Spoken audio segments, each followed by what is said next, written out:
সিপাহীহাওর এলাকায় প্রাকৃতিক চাষাবাদের সম্পর্কিত সচেতনতা কর্মসূচি national mission on natural farming NMNF এর অধীনে কৃষকদের সার্টিফিকেশন সংক্রান্ত সচেতনতা কর্মসূচি অনুষ্ঠিত হয় আজ বিকালে সিপাহীহাওর এলাকায়। খোয়াই মহকুমা কৃষি ও কৃষক কল্যাণ দপ্তরের উদ্যোগে খোয়াই সিপাহীহাওর এলাকায় আয়োজিত সচেতনতামূলক কর্মসূচিতে উপস্থিত ছিল খোয়াই কৃষি মহকুমা তত্ত্বাবধায়ক প্রদ্যুৎ দে। সচেতনতামূলক কর্মসূচির মূল লক্ষ্য হল প্রাকৃতিক চাষ পদ্ধতি সম্পর্কে কৃষকদের প্রশিক্ষণ দেওয়া, রাসায়নিক মুক্ত চাষে উৎসাহিত করা এবং একটি সহজ সার্টিফিকেশন ব্যবস্থা তৈরি করে কৃষকদের ক্ষমতায়ন করা, যার মাধ্যমে কৃষকরা প্রাকৃতিক চাষের সুবিধা পেতে পারেন। কৃষকরা আর্থিক সহায়তা ও উৎপাদিত ফসল বাজারজাত করার সুযোগ।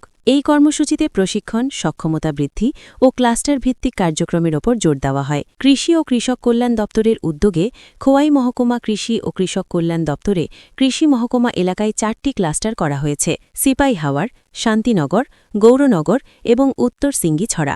এই 4টি ক্লাস্টারে 125 জন করে মোট 500 কৃষকদের প্রাকৃতিক চাষের কৌশল শেখানো হয়। DD report, headlines today.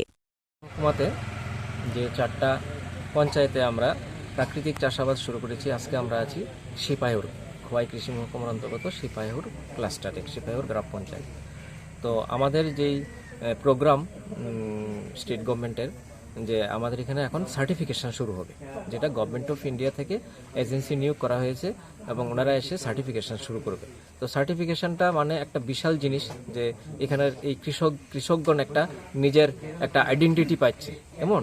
তো সেই হিসেবে তাদের যে উৎপাদিত ফসলটা যাতে ভবিষ্যতে আরও বেশি মূল্য পায় এবং প্রাকৃতিক চাষাবাদের প্রতি কৃষকরা যাতে আরও বেশি ঝুঁকে, এই জন্যই কিন্তু আজকে আমরা তাদেরকে অবগত করার জন্য, অ্যাওয়ারনেস করার জন্য এই প্রোগ্রামটা আমরা আয়োজন করেছি। আমাদের 4টা ক্লাস্টারে এই প্রোগ্রাম শুরু হয়ে গেছে। ফর্ম ফিল আপ থেকে আরম্ভ করে চাষাবাদ, মাঠে চাষাবাদ কী করে করতে হবে, এগুলো নিয়ে আমরা আজকে এখানে আলোচনা করছি। এটাই আজকে প্রোগ্রামের মূল উদ্দেশ্য। ধন্যবাদ।